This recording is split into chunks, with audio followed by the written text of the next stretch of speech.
si Yahweh upang manalangin, magpasalamat at magpuri kay Yahweh na Diyos ng Israel.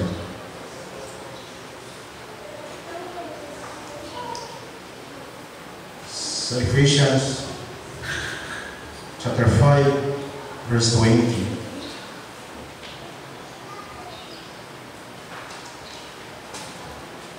from 1920, mag-awitan kayo ng mga salmo, mga himno, at mga awiting espiritual.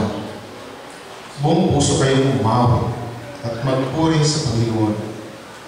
Lagi kayong magpasalamat sa Diyos na ating Ama, kahit sa lahat ng bagay, sa pangalan ng ating Panginoon, Hesus Kristo. Sa 1 Thessalonians chapter 5,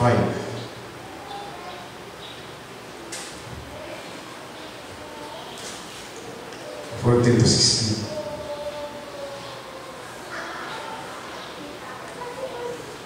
To 16.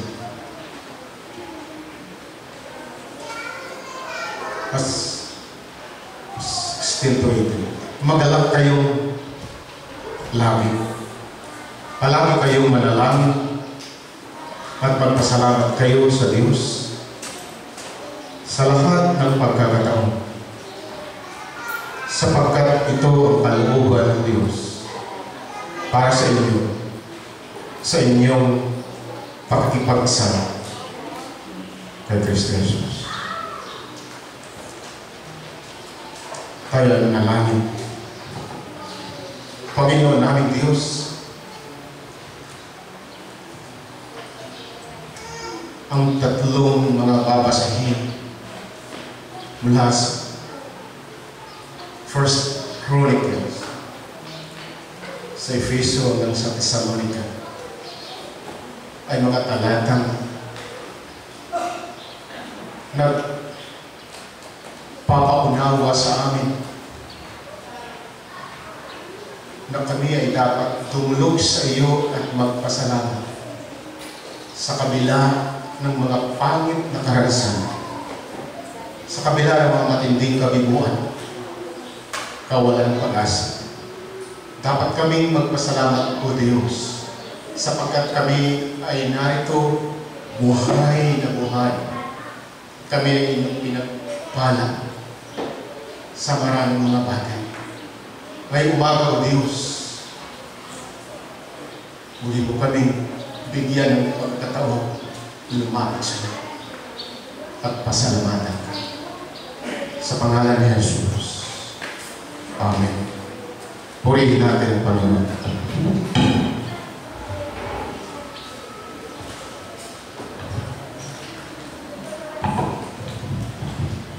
Huwag na po kayong maghintay. Yun yung mensahe ko sa tatlong talata.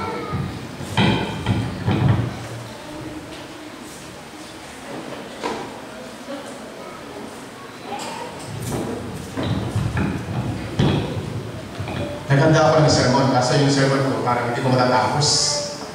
Very emotional. This is my first time to write the sermon. Pero habang binabasa ko, ay hindi ko pa rin tapusin. So, ito na rin. Purihin natin ang Panginoon.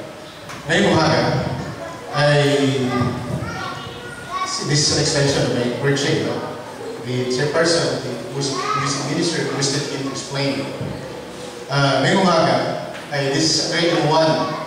This is a 3-in-1 occasion. First, an annual Thanksgiving. We need to extend, o paabot natin ang ating pasalamat sa Panginoon dahil tayo buhay at hindi tayo naisama doon sa mga nasawi sa typhoon sa bagyong Yolanda. So may dahilan para tayo pasalamat sa Panginoon. May dahilan kung bakit tayo nabuhay dahil nais pa ng Diyos na tayo maglingkod. So let us give thanks to God. Pangalawa, ito din ang panahon para ialay natin ang bunga ng ating mga pinagpagalan. Kaya Harvest Festival. Ang bunga ng ating pinagpagalan nasa maraming anyo. Kaya may prutas, may mulang na. Hinahanap yung halaman ni May. Wala dito yung halaman. Kung ano ang bunga ng inyong mga pinagpagalan. Kala ko si Madre Elgar, kadalang tinapay. At Harvest Festival tinapay. kambal, pandesal. Kung ano man, harvest building ba yan? Ano man ang bunga ng inyong pinagpagalan na ibinigay ng Diyos. This is the time, the right time for us to harvest. And let us give thanks to God for the blessings that He has made us. Pangatlo, ito din ang panahon na dahil tayo ay sinikap ng Diyos na mabuhay nagsama-sama bilang isang iglesia. This is an ideal time for us to give our thanks, giving to Him. Kasama ang buong pamilya. Para sabihin natin, Lord, salamat sa iyo. Kaya 1 Thessalonians chapter 5, verses 6 to 8, ano man nangyayari sa buhay niyo, kahit nakabiguan, kasawian, kawalan ng pag-asa. Tandaan ninyo, walang kwentang mga yon ang mahalaga, buhay tayo. Habang may